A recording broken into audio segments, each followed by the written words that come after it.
नमस्कार. मराठी विश्व विथ कवितामध्ये आपले खूप खूप स्वागत आहे. आपण आज कथा ऐकणार आहोत. माझा खेळ मला मांडू दे. बरोबर 4:25ला विमान उतरलं. सामान ताब्यात घेऊन कस्टमचा ओके सिग्नल घेऊन बाहेर पडतो तोपर तासभर गेला होता. थोरल्याची बायको श्रीकरला घ्यायला गेली होती. त्याचा उंची सूट, वागण्या बोलण्यातील सफाई, आत्मविश्वासानं चालणं सगळं बघून थोरल्याला उगाचच विरघळल्यागत झालं. हा इतका छान माणूस आपला धाकटा भाऊ आहे. 4 चौघात देखत आपल्या पायाला हात लावून नमस्कार करतो. याचीच त्याला फार अपूर्वाई वाटली. कसा आहेस? त्याला खांद्याला धरून उठवत शंतनू प्रेमानं म्हणाला. एकदम मस्त. बायको मुलांना नाही आणलंस? मध्येच रजा कशी मिळणार? मुलांची आता समर वेकेशन झाली. आता शाळा, नवे कपडे, सगळी घाई. बोलता बोलता तो वहिनीपुढं नमस्काराला वाकला. आपल्या धाकट्या दिराला तिनं आशीर्वाद दिला खरा, पण त्याचं उच्ची सामान, चालण्या बोलण्यातला रुबाब बघून तिच्या मनात असूया जागली. डॉक्टर झाले म्हणून काय झालं? त्यांनी खस्ता खाल्ल्या म्हणूनच ना शिकले. मधल्याचं तर शिक्षणही अपुरं राहिलं. देवा एखाद्याला देतोच मात्र भरभरून. दोघे भाऊ बोलत टॅक्सीजवळ गेले. सामानाच्या बॅगा वर चढल्या. वहिनीनं मनातल्या मनात त्या बॅगात काय काय असेल याचा अंदाज केला. निरंजननं काय काय पाठवलं असेल? बदामी पिस्ते तर नक्कीच असतील, पण मेकअपचं सेट? गेल्या खेपेला आपण बोललो होतो, त्यांच्या पुढं बोलायची सोयच नाही मुळी. फड्डीशी म्हणतील, आता थोबाड रंगवून कुणाला दाखवायचंय? आमचे पाठ झालेत चेहरे. भाऊजी आणि निरंजनी कसे हळूहळू बोलतात, यांना मुळी ते ठाऊकच नाही. गजघंटा नुसती. तेवढ्यात श्रीकरनं विचारलं, अरे पण मध्येच काय काढला आईनं? साठीच्या वेळी निरंजनी म्हणाली होती तर स्वच्छ नकार दिला होता तिनं. आपण म्हातारे होत चाललोय हे मान्य करायला आवडत नाही माणसाला. लोकांना नका सांगू, त्या निमित्तानं तिची नातवंड जरा नाचली असती. इंडियातले सणवार, पद्धती याबद्दल त्यांना फार कुतूहल असतं. त्यांना यज्ञ वगैरे पाहायला मिळाला असता. म्हणून तर या खेपेला तुला महिनाभर आधी कळवलं. तू कळवलंस रे, पण ऑक्टोबरमध्ये त्यांना वेकेशन नसतं. तिलाही रजा घेता येत नाही. आत्ताच ऑगस्टमध्ये आम्ही फ्लोरिडाला जाऊन आलो. समर वेकेशनला कॅम्पलाही नेलं होतं मुलांना, तेव्हा तिची रजा झालीच. यावर्षी तुम्ही वाढदिवस साजरा करण्याचं काही काढाल ही कल्पना देखील नव्हती आम्हाला. पुन्हा सर्वांनी उठून यायचं म्हणजे केवढा खर्च. त्यापेक्षा आईलाच काहीतरी द्यावं असा विचार केला. चटकन थोरली म्हणाली, काय आणले आईसाठी? काहीतरी किमती असणार. आपल्या बायकोची उतावळी आणि टॅक्सीतच हा मूर्ख प्रश्न विचारणं शंतनूला अगदी आवडलं नाही. घरी जाऊन नाही बोलता येणार, त्यानं चढ्या आवाजात विचारलं. ती वरमली. तिचा पडलेला चेहरा बघून श्रीकर म्हणाला, घरी गेल्यावर तुम्हीच उघडा बॅग. वहिनी, तुमचं खरं मत द्यायला हवं हा तुम्ही. श्रीकरच्या बोलण्यानं वातावरण जरा निवळलं. इकडच्या तिकडच्या गप्पा चौकशा यातच वेळ गेला. घर आलं. घरात शिरल्या श्रीकरला जाणवलं, सगळी बोलतात खरी, पण त्यात मोकळेपणा नाही, अगत्य, आपुलकी नाही. काहीतरी विचित्र ताण जाणवतोय. आईच्या वाढदिवसाला आपल्याला बोलावून ही माणसं अशी का वागतायत हे श्रीकरला कळेना. आईही बोलली, पण ही आई आपल्याशी त्रयस्थासारखी वागते असं त्याला वाटलं. आईच्यात हा असा बदल का व्हावा? वय, ओढाताणीची परिस्थिती, मतभेद की आणखी काही का असेना, श्रीकरनं ठरवून टाकलं, आपण कुठे खोलात शिरायचं नाही. बाकी कुणी काही देवोत. त्यानं आणि निरंजनीनं आईला 25,000 कॅश द्यायचं ठरवलं होतं. त्याचं ती काहीही करो. या वयात तिला मनासारखे खर्च करता यावेत म्हणून त्यांनी हा निर्णय घेतला होता. दुसऱ्या दिवशी सकाळ नेहमीप्रमाणे उगवली. दोघी वहिन्यांनी आत लगबग चालली होती. तीच काय ती काहीही सण उत्सव म्हटला की बायकांची कंबर मोडे तो राबायचं आणि पुरुषांनी बैठकीच्या खोलीत गप्पा मारता मारता चहाचे हुकूम सोडायचे. श्रीकरच्या अमेरिकन मनाला हे मुळीच पटत नव्हतं, पण आज कशालाच विरोध करायचा नाही असं त्यानं ठरवलं होतं. 8 दिवसाच्या मुक्कामात भांडणं नकोत नाही म्हणायला त्यानं मुद्दाम हॅपी बर्थडेची कॅसेट आणली होती. ती लावली. मुलांना घेऊन तो नाचला. आई फक्त हसली, पण तेही पूर्वीसारखं चकचकीत नव्हे. तिच्या अंतर्यामीत काहीतरी भलं मोठं वादळ चाललंय हे श्रीकरला जाणवलं. विचारावं असं एकदा वाटलंही, पण तो आतून थोडा ओशाळला होता. 3 वर्षातून एकदा आपण फेरी मारणार, तेही महिनाभराकरिता. त्यांचं आपलं जगच वेगळं झालंय. आपली म्हणणारी ही सगळी जणं कुणीतरी दूरची असावीत असं त्याला वाटत होतं. त्यांच्या समस्या, कटकटी, हेवे दावे अधिक कशातच त्याला गुंतायचं नव्हतं. आई आहे तोवर हे काठावरचे का होईनात संबंध राहणार होते. मग तेही आपोआप कमी होणार होते. जेवण मुकाटच झाली. आई पहिल्यासारखी प्रेमानं उभे राहून विचारत नव्हती. आवडलं रे ची चौकशी करत नव्हती. काय कुठं बिनसलं होतं कोण जाणे. घराचा सगळा तोलच बिघडला होता. संध्याकाळी जरा मित्रांना भेटून येतो. श्रीकरनं घराबाहेर पडण्यासाठी कारण पुढे केलं. शंतनू चटकन म्हणाला, नको, आईला सगळ्यांशी काहीतरी बोलायचंय. आजच कशाला, बोलू की सवडीनं? नाही, त्यासाठी तर तुला बोलावून घेतलं. सुधांशू त्याची नजर टाळत म्हणाला. म्हणजे मी समजलो नाही. समजेल जराशानं. मोठी वहिनी विड्याची बशी समोर ठेवता फनकाऱ्यानं म्हणाल्या आणि आत निघून गेल्या. श्रीकर आश्चर्यानं पाहतच राहिला. चाललंय काय हे त्याला काहीच कळेना. कुणालाच कुणाशी बोलावंसं वाटत नव्हतं म्हणून सगळे हॉलमध्ये लवणली. श्रीकर मनाशी आश्चर्य करत होता. आपण वाढदिवसालाच आलोय की. बरोबर 6 वाजता आई हॉलमध्ये येऊन सोफ्यावर बसली. ती पांढऱ्या रंगाची कॉटनची साडी नेसली होती. सोनेरी फ्रेमचा चष्मा, पांढुरकी छटा आलेले केस तिनं नुसतेच बांधले होते. श्रीकरला वाटलं, या वयात सुद्धा आपली आई किती भारदस्तानं छान दिसते. आपण आपले आहोत झालं. आईच्या करारी चेहऱ्याकडे आणि निर्भय दृष्टीकडे तो कौतुक भरल्या नजरेनं पाहत राहिला. आई शांत धीम्या स्वरात म्हणाली, मला तुम्हा सर्वांशी काही महत्त्वाचं बोलायचंय. एकदम सगळ्या नजरा आईकडे वळल्या, कान तिच्या शब्दांकडे. श्रीकर हसत म्हणाला, आई, हे तुझं महत्त्वाचं आजच बोलायला हवं का? होय, आज आत्ताच. तुम्ही वाढदिवसाचा घाट घातलात, मग शुभ गोष्ट सांगायला आजचाच मुहूर्त पाहिजे मला. सुधांशू आणि शंतनूनं एकमेकांकडे अर्थपूर्ण नजरेनं पाहिलं. एकूण आजचा नूरच वेगळा होता.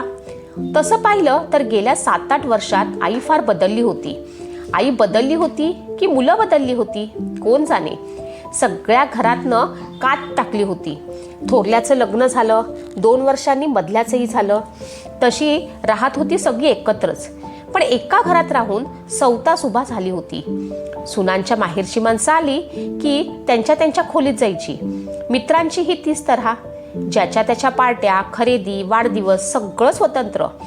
काही खास शिजलं असेल तर आईसाठी स्वतंत्र वाटी यायची. शेवटी एक दिवस चिडून ती म्हणाली, अरे हे चाललंय काय या घरात? आपण काय हॉस्टेलमध्ये राहणारी माणसं आहोत? घर, कुटुंब कशाला म्हणायचं? उद्या माझ्याकडे पाहुणे येणार आहेत तर? शंतनू झटकन म्हणाला, आई, पाहुणे तुझे आहेत, आमचे नव्हेत. म्हणजे रे काय? घरात तुझं माझं करून चालतं? पाहुणा हा घरचा असतो.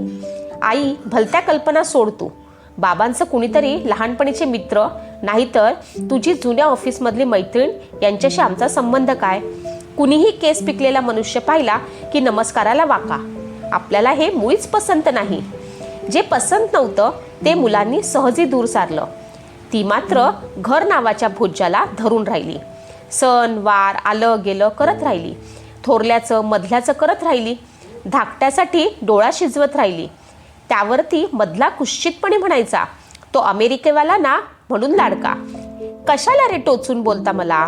मी त्याचं वैभव पाहायला तरी गेले का? तो काही मला डबोलं पाठवत नाही आणि पाठवलं तरी नकोय ते मला. असे खटके अलीकडे नेहमीच उडायचे. मुलं सुना आपापसात बोलायची, बेत करायची. तिला फार परक वाटायचं. अरे मला का नाही सांगत काय ठरवता ते वैतागून म्हणायची. काय सांगायचं, तुझ्यापर्यंत काही नाही. मग माझ्यापर्यंत काय असतं? खर्च, बाजारहाट, स्वयंपाक हेच. आज कोणती भाजी आणि उद्या न्याहारीला काय करायचं हेच. शंतनू तिरसटून म्हणाला, जन्मभर संसार केलास, आता आमचं आम्हाला ठरवू दे.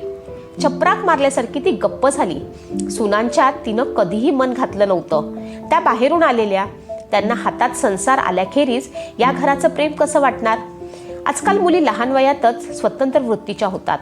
आपणच त्यांना ते स्वातंत्र्य देतो. पण स्वातंत्र्य हे जबाबदारीवर येतं. हे कुठं आपण शिकवतो? शंतनूचे शब्द तिला वर्मी लागले होते. तो सारा दिवस ती अस्वस्थ अशीच होती. रात्री तर तिला फार एकटं निराधार वाटू लागलं. आपण कुणा परक्याच्या घरात त्याच्या आधारावरती राहतोय असंच वाटू लागलं. ज्या घरातला कण न कण तिनं जमवला होता, जे घर घडवायला तिनं उभं आयुष्य वेचलं होतं, त्या घराच्या एका कोपऱ्यात ती बेवारशासारखी पोटाला पाय घेऊन दुमडून पडली होती. तिला कणकण वाटू लागली, अंग मोडल्यागत झालं, डोकं बधीर वाटू लागलं, डोळे जळजळू लागले. उठायची देखील ताकद राहिली नाही तिच्यात.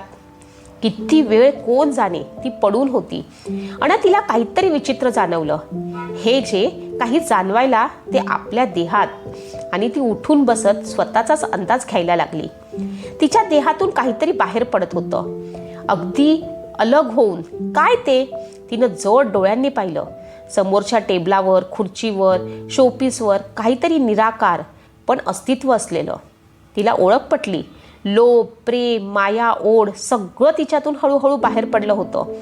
त्या सर्व भावनांकडे ती शून्य नजरेने पाहत होती. तर मग भावरहित जगण्याचा या मातृवेना होत्या.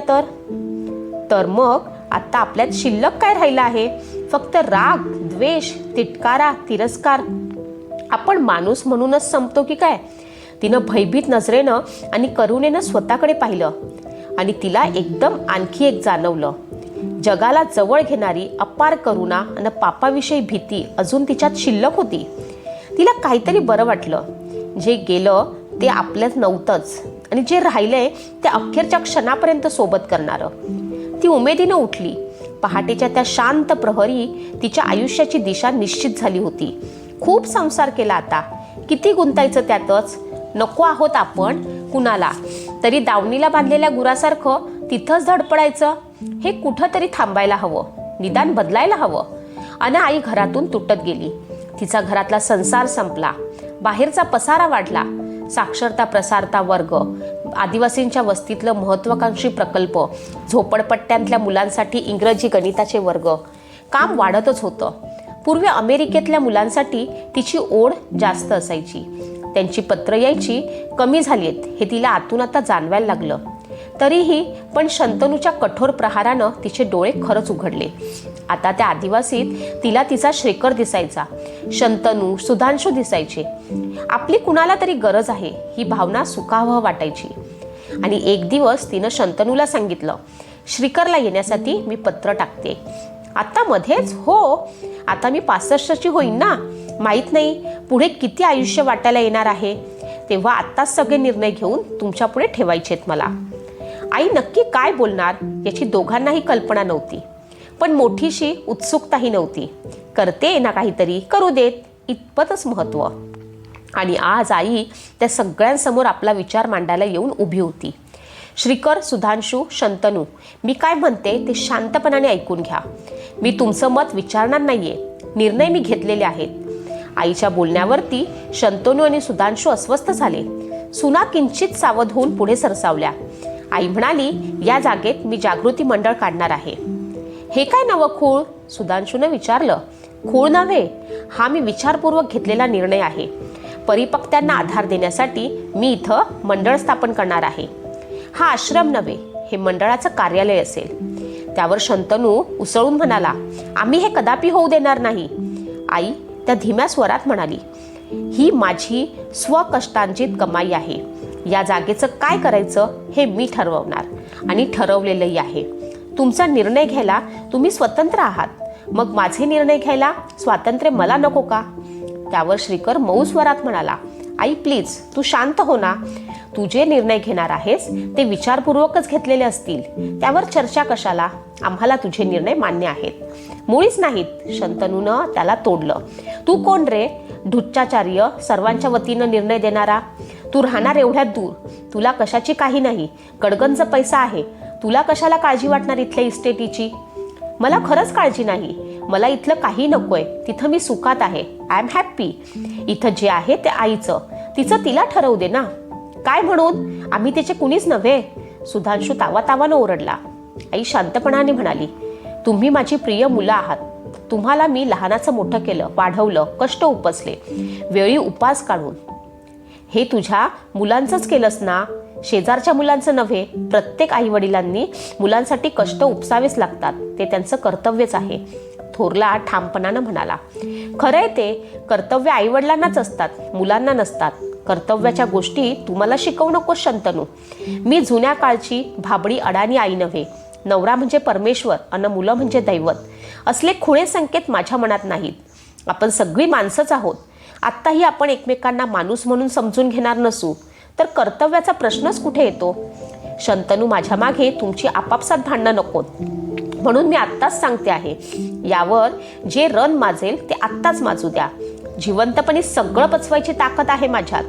शंतनू, सुधांशू, श्रीकर, तुमच्यात कुणाच्याही पैशांची मला अभिलाषा नाही. तुला नसली तरी आम्हाला आहे. आम्ही संसारी आहोत, साधू संत नव्हे. मीही साधू संत नाही, पण मी जे मिळवते त्यात मी तृप्त आहे. आयुष्याच्या अखेरच्या पर्वात तरी मला माझी आवड जोपासू द्या, माझ्या अंतर्यामीच्या दुःखांना. तुझी कसली दुःख ग उबवलेली. शंतनू रागानं करवादला. पुढं कुश्चितपणे म्हणाला, आरामात राहायला खायला मिळतंय म्हणून हे असले चाळे सुचतात. बरोबर आहे, तू म्हणतोयस ते. तुला हे चाळेच वाटणार. 2 वेळ पोटाला अंगभर नेसायला आणि निवाऱ्यासाठी राहायला घर हे लागतं. या मूलभूत गरजा आहेत हे मलाही कळतं. पण त्याही पलीकडे माणूस म्हणून जगायला, मोकळा श्वास टाकायला आणखीही काही लागतं. हे तू सोयीने विसरलास. हे मी कसं विसरू? कारण मला जगायचंय आणि ते कुचऱ्या मांजरासारखं मालकीवरती मर्जीवर नव्हे. 150 वर्ष मागे जाऊन जगण्यापेक्षा 25 वर्ष पुढे जाऊन जगायला मला आवडेल. मी जगणार आहे. मला सांगायचं होतं ते हे आणि एवढंच. मग तुम्ही तुमचे निर्णय एरवीही घेता, आताही घ्या. तुम्ही तुमचे स्वतंत्र आहात. तुमचा तुम्हाला संसार करायचा आहे, जरूर करा. एकमेकात फार गुंतणं बरं नव्हे. हे तुम्हीच मला शिकवलं. राजेश्वर घराण्यात आजवर झाल्या त्या नोंदी, तक्रारी, इतिहास हा कुणीतरी घडवावा लागतो. आई हे ठामपणे बोलली आणि शांतपणे आत निघून गेली.